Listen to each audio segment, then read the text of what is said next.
Hello there everyone, it's great to see you, it's Sarah here.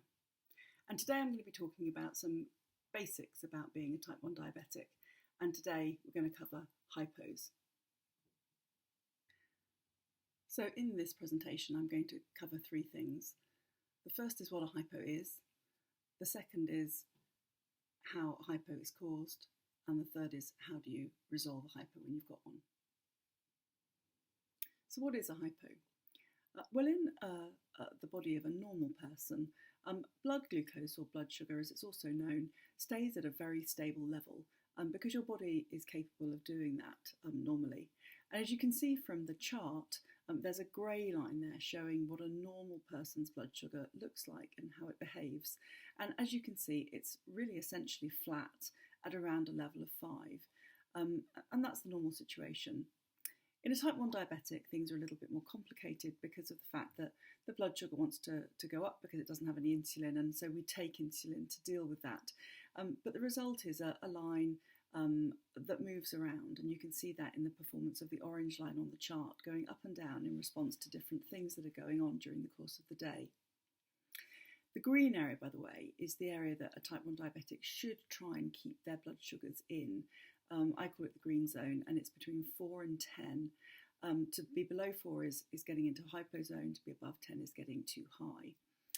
You can also see on the chart that there is a red circle, and that shows where a hypo is happening. The blood sugar has gone below 4 in that situation, and that's going to cause some problems.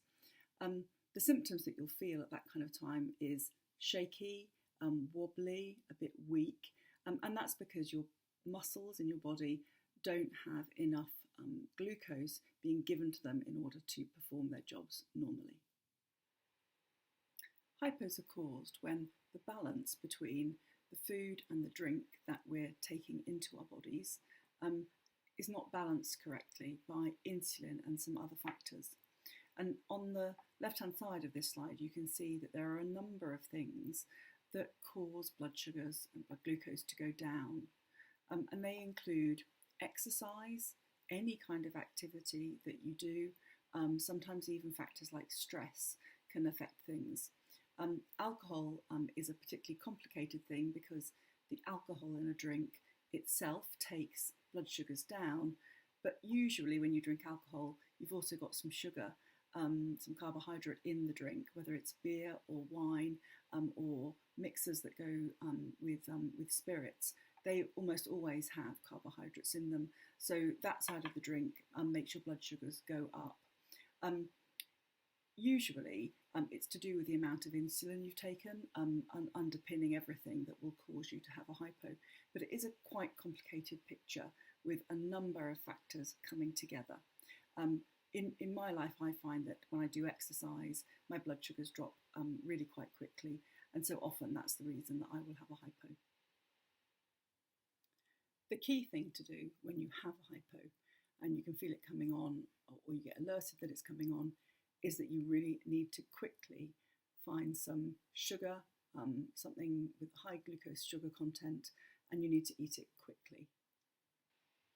So here are some examples of some things that it's good to eat or drink when you're having a hypo, because they work really quickly on getting into your body and being absorbed so that they address the hypo quickly. So, you can drink orange juice, or any other kind of fruit juice actually works. Something like a sugary soda, for example, Coke, that's great. I tend to eat sweets, so fruit pastels are my favourite, but many other sweets. But I'd recommend that they're chewy and quick to get down, so you don't want to be sucking sweets because that would take too long. I've also got dextrosol up there, which is a very fast-acting thing to have as well. And here are some things that aren't so good to eat or drink if you're having a hypo.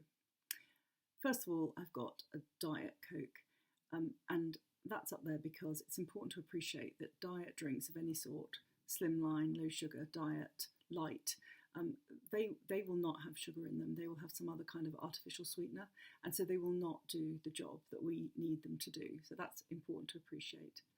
I've also got a Mars bar up here. Now, a Mars bar will work, it's got sugar in it, but it's also got a lot of fat, and that high level of fat actually impedes the speed with which the sugar gets into your bloodstream, and that's not something you want actually in a hypo situation. Also, it's really not a good thing to eat something that's got lots of fat in it when you're resolving a hypo, because you don't need the fat, and that's just going to contribute to weight gain.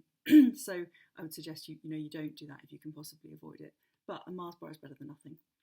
And a cupcake is similar. Again, it looks like it's a very sugary thing, and it's got a lot of sugar in it, that's true. But it's got a lot of other things as well, and so you're really taking in more than you need. What you actually need is just a very small amount of sugar or sugary drink. I hope you found that a useful little overview into the key things you need to know about hypos. I'm Sarah, I'm the Able Diabetic, and please look out for other videos that I've produced.